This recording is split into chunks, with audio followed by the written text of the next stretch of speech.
Good afternoon, everyone. Welcome back to Conversations from Stritch. Today is March 31st, 2022. I'm really excited to be here, as always, with Dr. Christopher Sant, our provost at Lewis University.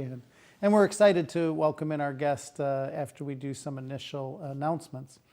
I do want to mention that the Lewis University community is invited to celebrate our celebration of service, which is on the 29th annual celebration of service, which is next week. It's going to be held on Wednesday, April 6th in the afternoon. Our employees on campus have received an invitation, but I just wanted to remind everybody it'll be over in St. Charles Borromeo at 3:30. And we will be celebrating employees reaching milestones from 10 years to our longest serving person this year is 40 years. So amazing amount of service to Lewis University. In addition, faculty and staff who are retiring will be honored, and we'll also recognize faculty and staff in several prestigious Lasallian award categories, honoring their commitment to the Catholic and Lasallian mission and our core values. These awards will include the De La Salle Medallion for Exemplary Voluntary Service, the De La Salle Medallion for Excellence in Community Engaged Learning, and then one of our highest honors, the Distinguished Lasallian Educator Award. Before I pass it over to Dr. Sant, I just wanted to remind people that we started summer registration this week. So if you're planning on taking summer school classes, feel free to get online and register for classes. Of course, meet with your advisor. And next Monday, we start registration for the fall semester. So make sure you've met with your advisor and you have your ideas for what you're going to take next fall. It's always exciting to see the students get new classes and get it all set up for next year. So we're excited about that. It's amazing to me that we now, last day today of March, and so we have 1 month left in the year.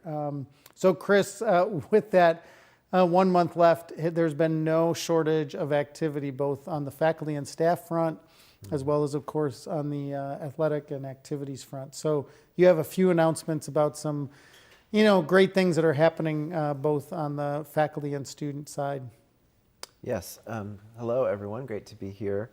Yeah, we have some news to report on, some accomplishments in our community, as well as many event opportunities in addition to the celebration of service that we've already mentioned. So first of all, congratulations to Dr. Lily Burciaga, Assistant Professor of Lewis University's Clinical Mental Health Counseling Program, who was appointed to chair the Counselors for Social Justice, Counselor Education and Supervision Task Force. Counselors for Social Justice is a division of the American Counseling Association, and Dr. Burciaga also recently conducted a 3-day peacemaking circle keeper training for the Valley View School District this month. She's part of a restorative justice council that will train teachers, school counselors, and staff at Valley View School District through June. So again, congratulations to Dr. Burciaga for that great honor and responsibility in being a community leader at the local and state level. Congratulations to Dr. Eileen McMahon, a professor of history who received a 2022 Hibernian Research Award from the Cushwa Center for the Study of American Catholicism at the University of Notre Dame. The award supports her project called Bridget Goes to War, Irish American Women and the Civil War. Next on the list is several events coming up. The musical Return to the Forbidden Planet will have performances April 1st through 3rd and April 7th through 10th at the Philip Lynch Theater. The performances are at 7:30 and 2:30 on Sundays, with one additional performance at 3:30 on Saturday, April 9th. So we're all looking forward to seeing that musical. 6 Lewis University College of Business students and 2 faculty coaches will participate in the inaugural Lasallian Business Ethics Case Competition on April 1st. This online competition originated out of a desire between the 6 Lasallian business schools in the United States to further engage in association and support student learning and growth. So our students Isabel Raleigh, Sarah Klein, Daniel Bonstengel, Daniel Saza, Mariana Sosa, and Amber Kozlowski will represent Lewis University In this competition, Dr. Elizabeth Belgio, Assistant Professor of Business Administration, and Dr. George Klemick, Professor of Business Administration, will serve as coaches. And that's obviously, it's a competition, very intense competition, I'm sure, but it's also it's this amazing way for our students to get to know students in business at other LaSallian universities across the United States. So I just am so pleased that we're doing that exercise tomorrow.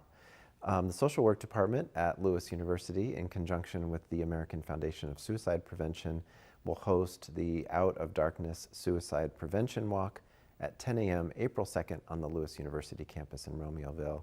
The Out of Darkness Campus Walk is a journey of remembrance, hope, support, and a walk that unites a campus and a community. It's time to acknowledge the ways in which suicide and mental illness have affected the community, lives, and loved ones.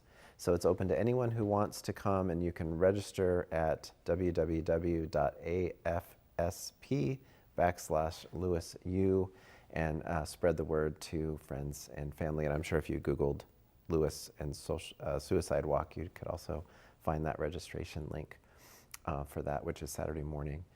Gente Puente, Latino contributions for bridging today's cultural, political, and religious divides will be presented at 3 p.m. on April 4th in the Darcy Great Room on our Romeoville campus here. This is the 18th annual Signum Fidei lecture, which will focus on how to work together on problems such as climate change and systemic racism. It's open to the public and free of charge. The lecture will feature Juan Escofrele, Director of Leadership and Training at Instituto Fe Vida, and Crystal Serrano Puebla, Assistant Professor and Director of Instituto Fe Vida. Lewis University is excited to be participating in a virtual symposium from April 5th to 7th, presented by the Council of Independent Colleges and the Gilder Lehrman Center for the Study of Slavery, Resistance, and Abolition at Yale University. The symposium includes a keynote featuring several prominent historians, including Edward Ayers, Lonnie Bunch, and Elizabeth Hinton, and also a panel moderated by David Blight. The symposium also features institutions and their work participating in the Legacies of American Slavery Grant Project. Lewis University's own Tennille Allen will be presenting with Delinda Herod of the Fairmont Community Partnership Group on April 7th from 1:30 to 2:45 in a session called Voices of Change and Community in conjunction with Meredith College from North Carolina. That's a lot of cool stuff to choose from while everyone's working really hard on everything else they're doing. Yeah. Exactly. It's Incredible. amazing. I just wanted to mention also, Chris, though, that you're going to be a part of that conference. You're going to be on a panel or something, like moderating or responding. I'm a respondent on one of the panel sessions, and I know that it conflicts with Celebration of Scholarship, so that's when it is. But yeah, I'm also very proud to be playing a small part in that symposium. Sure, and you and Dr. Allen have been such leaders in terms of this Legacies of American Slavery.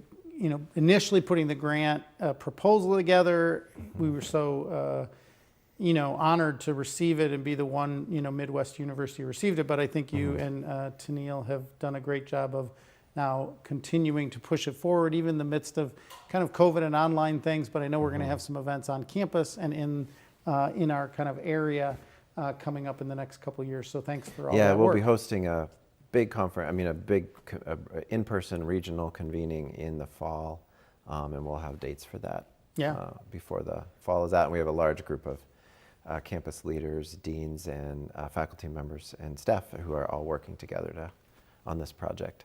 Yeah, no, it's very exciting, and as Chris just said, that is going on at the exact same time we're doing Celebration of Service. But I will say, and I've said this many times on this show, if you're a member of this community, whether you're a current student, a former student, a faculty, staff, a parent, just knowing that there is so much goes on, and I will say especially, November and April seem to be the months that just, it just kind of blows up because we have just so much going on. So please take advantage of this stuff. There's a lot of opportunities that are online and virtual, so you can do that from anywhere. And of course, we have lots of events that are on campus. Speaking of events that are on campus or off campus, I do want to mention, and we've had her as a guest here, but the Great Lakes Valley Conference announced on Wednesday that Lewis University senior Jada Hoffman has been named the GLVC Women's Track Athlete of the Week for the second period ending March 27th. Hoffman helped lead the Flyers to the team title at last Saturday's Minor Invitational by finishing first in both the 100 and 200 meter sprints. Her winning time, 11.76 seconds, which is about how long it's taken me to read the first part of this paragraph. She could have run a whole 100 meters. Was good for a provisional qualifying time. So she will, potentially be, I think, likely be back at nationals for the outdoor season, just like she was for the indoor season. Her time of 24.64 seconds in the 200 is the best time in the conference so far this season. A few athletic contests that are coming up this weekend. Men's volleyball competes tonight at Ohio State. You can watch that online. Saturday, softball plays a doubleheader at Truman State. They've been having a great season. And then hosts a doubleheader against Quincy here on Sunday.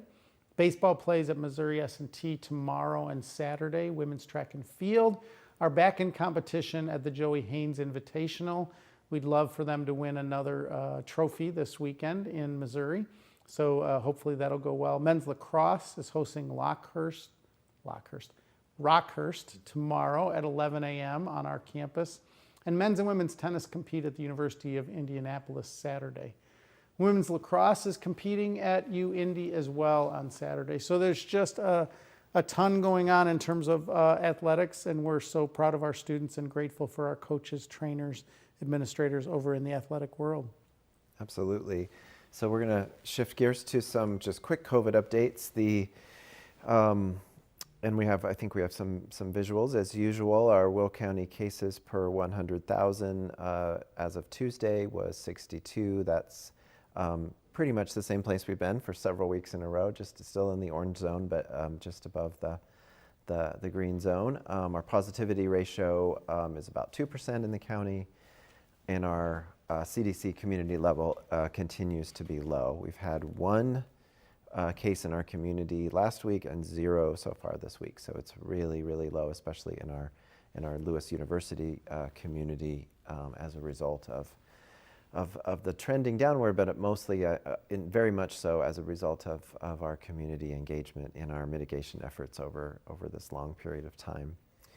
The Will County rates continue to be hovering just under 70% for fully vaccinated and 50% boosted in the county.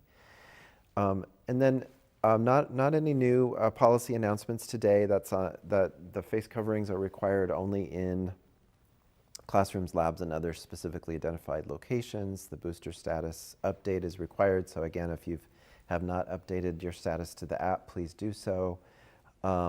Continue to do testing next week, Monday through Friday, 9 to 4, and continue to report and submit testing results if you have been exempt from the vaccination requirement. We're having a lot of conversation about what to do next, and what our next decisions are as we move through the end of the semester, and we'll likely make some announcements. Not a really probably pressing announcements, or maybe for some people they may be regarding the testing requirements and so on, as we're tracking the state mandates around that.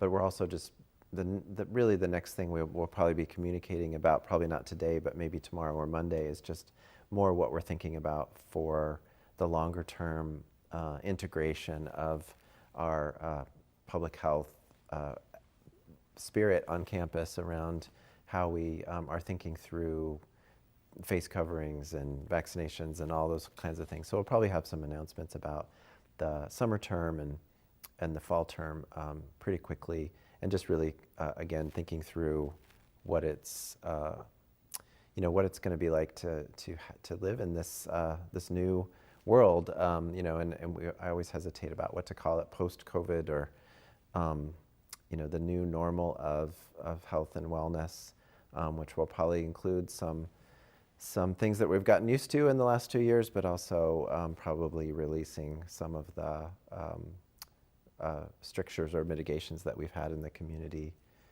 over the last couple of years as well.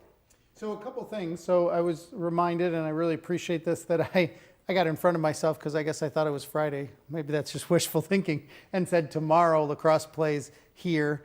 Actually Saturday, because I was feeling like it was Friday already, so apologize for that. And then I just want to make some comments about this COVID stuff. So I think a couple things for our audience.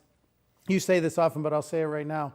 So you can use it all the time, the ask us at lewisu.edu. There will be some announcements, probably sometime between now and next Tuesday, and it'll give us an opportunity next Thursday on the show to really kind of maybe unpack some of that. So if when you get these announcements, which are, again, as Dr. Sint said, going to be more forward-looking, what can you expect in the summer? What can you expect next fall? Some ways that we're talking about it. Obviously, it's a complicated issue. But I think then it makes it easier for you to maybe type in your questions to ask us after you see that announcement. And then next week, we'll be able to kind of walk through some of the nuances that may not exactly come through. I mean, we're trying our best to put in writing what is a very nuanced and somewhat ambiguous set of issues around COVID. But look forward to that, and then we'll talk about that a little bit more next week when we do. Because my guess is we're going to be in that mode where probably we may have one more case next week, that kind of thing, low cases, but transitioning into summer and fall. So we have, I think, a very exciting guest joining us today in terms of some events, another event of the many events that started last year and we're continuing this year. So do you want to invite our guest to join us and introduce her? Yes, I'm really pleased to introduce today's guest, Dr. Sheila Boyson, who is an associate professor in the College of Business and the program director of the Masters of Organizational Leadership and the MBA program, as well as the training director of our International Coach Federation Accredited Executive Coach Training Program. She is a Master Certified Executive Leadership Coach, and prior to transitioning to higher education, she began her career in industry, in human resources, and organizational development. So welcome, Sheila. Are you with us? Hello there, there you are. So Sheila is a, we have been doing this so long that we now have, multiple visits from single guests. So I think this is the second time you've been on the show with us, Sheila, if not the third time. An alumna of the show, maybe we call it that. Yeah, we have to have a name for that. But so thanks for coming back. And you're here today, there's a lot of things we could ask you about, but maybe will, but you're here today primarily to tell us about TEDx at Lewis. So, and I think we talked about this a year ago today, and or a year ago around this time when we were doing our first annual TEDx presentation, and this is the second year. So Sheila, welcome, and tell us a little bit about TEDx. Absolutely. Well, glad to make my annual appearance on the show. Thanks for having me. So TEDx in general, just that high level overview. First, a question we get a lot is, what is a TED or a TEDx talk? So these are talks that are held to a limit of 18 minutes to uphold the TED celebrated format of concise and enlightening talks. But they found that this short talk model works so well because it holds the audience attention for that short period of time. And actually, in fact, TED feels that some of their best talks have been as short as 6 minutes long. So we are so excited to, bring together these talks and passionately spread these ideas. But TEDx is an opportunity for local gatherings of live TED talks and performances that are shared with that community. So this is our second year of bringing this TED stage to Lewis University. This year's event is sponsored by Arts and Ideas, and we're so excited that this year's event will be live. I think everyone's excited anytime we can have in-person events. And we're going to be debuting something we hope to be using for many years ahead. Arts and Ideas sponsored us to purchase the actual TEDx Lewis University logo letters that will grace the stage in the Philip Lynch Theater when the talks are given. That's really, it's really exciting, and thank you for all of your leadership on this. I know you and a small committee of others we're really involved in bring this both to the Lewis University administration's attention as a possibility, and then working with TEDx to try to make sure that we could fit into their model, and of course we have to, you and all of the people that presented last year, of a certain quality so that it fits into the TED model because they have high standards. So, first of all, just really grateful for your leadership in all this, and thank you and everybody else who's been involved in leading the charge on this. So you talked about it being an in-person event. So maybe you can give us some of the kind of specific details, as you said, arts and ideas. So if I'm a student and I want to attend, where do I go? Do I have to sign in somewhere? Can I go to all of them? Do I have to have something special filled out before I go? Just give the basics so that a student knows exactly where to go and what they have to do. You got it. So such a great and important question. So last year we were virtual, and this year we are in person. So the event will be held in person on Wednesday, April 20th, starting at 9:30 a.m. And it'll be in our own Philip Lynch Theater right here on our Romeoville campus. You do need to acquire a ticket to attend, but the ticket itself is free, but you need to make sure you log into our box office on the Lewis U website, the Philip Lynch Theater. If you go into the box office there to secure your ticket, you'll be able to get it there. And then after the event, so let's say you can't make it live to attend the events and see them in person, the way that this works is after the videos are recorded, so the entire event is recorded, and John Kilpatrick and his staff and the amazing student workers that support all that goes into that then help us to get those recorded and edited. They're sent over to the TED organization where they're vetted just like they were last year. And then they go onto the TED website as well as the TED YouTube channel. So our talks will be representing Lewis University for many, many years to come through those different platforms. So you will have an opportunity to watch the talks after the fact if you're not able to be there live in person on the day of the event. Yeah, that's great. And we know because we see them on our Lewis University YouTube area how popular those 5 talks, including yours from last year, were. So it's such a great part of the process that becomes, kind of living documents of the great work that our our faculty and community members and alums are doing. I want to ask one really unimportant question before we transition. Did you say we bought those huge TEDx letters? Is that what you were trying? We did. So we that's so have cool. them. We feel so official this year. It's going to be gracing the stage, and we're going to take really good care of them so we can take them out every year as we plan to make this a fantastic annual event. Forward to the meeting that I have to go to where we talk about where we keep them for the rest of the year. I figured I'd bring that up Issues after that the we event. always Yeah. face. Okay, that's awesome. I cannot wait to be there. So tell us a little bit about, well, first of all, is there a theme? I think that's usually how these things work. Is there a theme for this year's set of speakers? That is one of my favorite questions to get, because one of the values and the kind of pillars of these TEDx events is diversity. So although we could go through the process of vetting a specific high-level theme, for our first 2 years, we've decided not to go that route. So all TEDx events are encouraged to present multiple issues and a diversity of voices and disciplines, really to represent that TED brand. So we don't have an overarching theme, so to speak, but we have 5 amazing presenters lined up to take our TEDx stage in the theater this year. And so maybe I'll just touch a little bit on that to get everybody excited about what's to come, the coming attractions here. So this year we're featuring one of our very own faculty members in psychology, a current student in the organizational leadership department, and then 3 of our alumni as well. And just to give you some example, Dr. Catherine Helms, a professor in our psychology department, is going to address a question that couples ask her all the time. Is it supposed to be this difficult? And how being in a romantic relationship is a learned skill. And our learning to be with someone really does end up evolving over time. So she's going to discuss with us specific positive strategies that can have a powerful healing influence in our relationships and our lives. And then one of our alums, Nicole Reedy, a licensed clinical social worker, is going to address how do we make meaning out of situations that just don't make sense. She's going to focus on the topic of ambiguous loss, what it is, and how we can make sense of it. This is actually something that many of us, knowingly or not, have personally experienced throughout the pandemic. So it's a tremendously interesting and timely topic.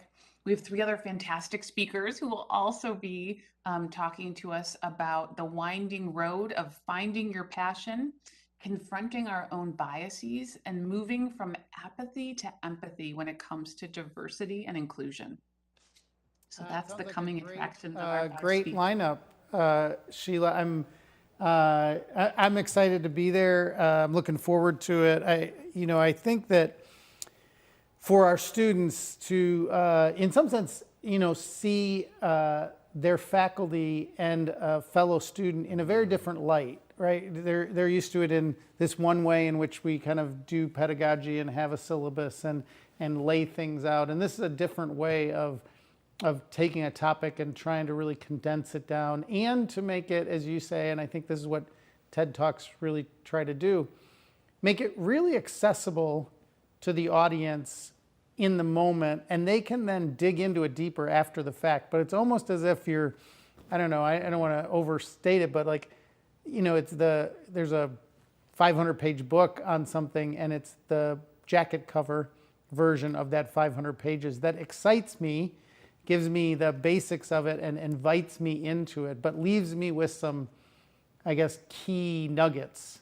that are really the central piece of what's going on here. So I'm looking forward to all of these talks. Tell me about, is it a committee? Is it, how do you choose these 5 speakers? And did you choose them among, 15 people that wanted to speak? Or how do you do this? In case somebody next year wants to speak. And I think that's a perfect way to think about it. I want everyone to be thinking about their TED Talk idea, their idea worth spreading to apply next year. So it was super challenging. This year, we put the call out to our broad community, so alums, students, staff, faculty, and we received a ton of just fantastic applications, a high volume of excellent proposals that covered such a wide range of topics. So it was difficult for our committee, which is made up of members of the Lewis community across the different colleges and areas.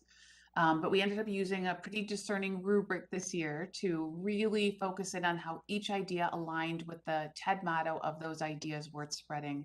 So we looked at things like, the biography of the individual and how they were connected to their topic, their alignment with that TED motto, that the idea they were proposing needs to be heard by that larger audience.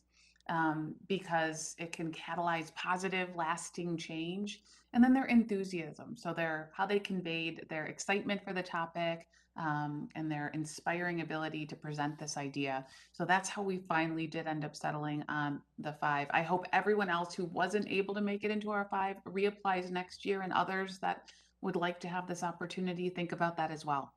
So it was a fun but challenging and then process. Chris may have some questions. So I want to go back to this kind of inspired presentation of the idea so people can have a great idea. But I am interested in, again, going back to people who may want to apply next year or think about doing a TED Talk.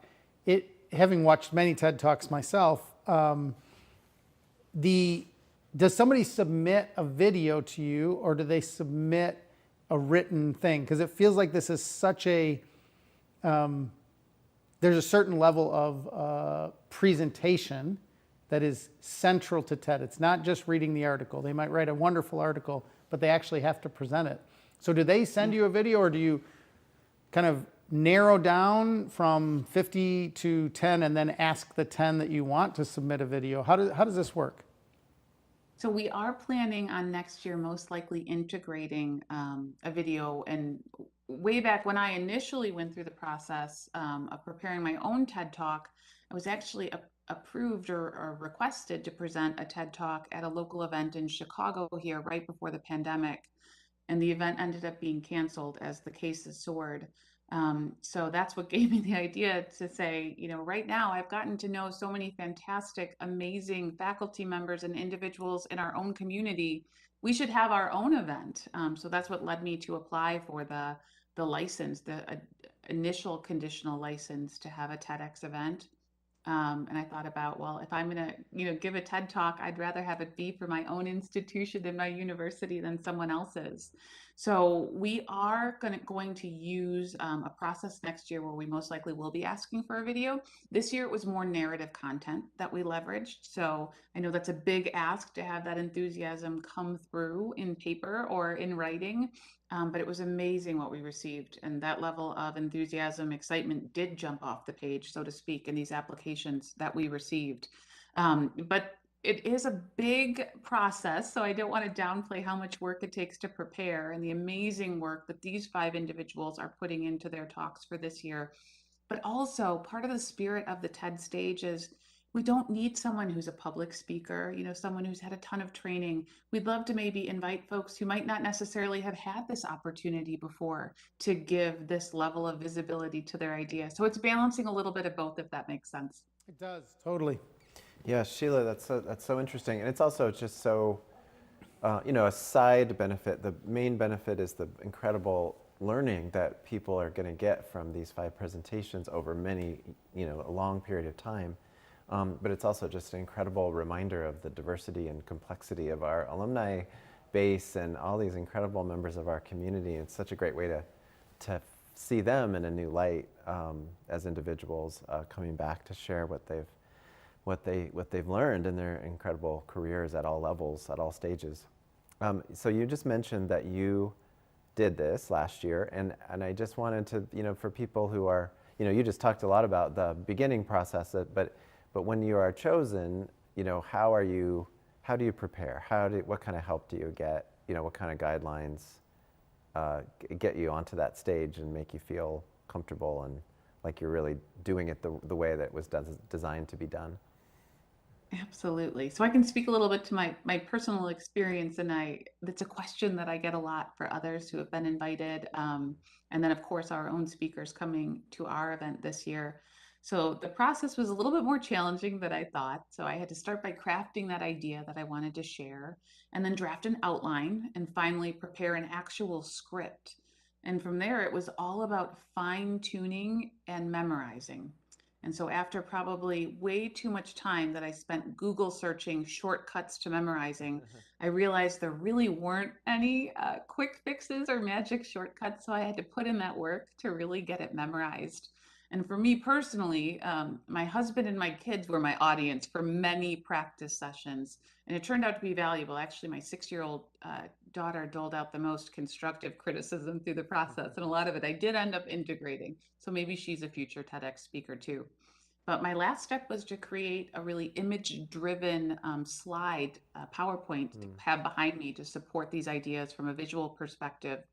And when the day finally came, I should say, for the delivery of the talk, it was amazing how prepared I really was able to feel, having gone through so much of that practice. Now, having had the privilege of going through giving this talk firsthand, I know how much work goes into it, not only planning the event, but delivering the talk. So this year, myself and some of the other committee members have served as mentors and coaches to our 5 speakers to help them feel fully supported and prepared for the process. So we're doing a number of virtual rehearsals, giving feedback, and so far with everything I've had a chance to see, I just can't wait for the rest of our community to see these talks.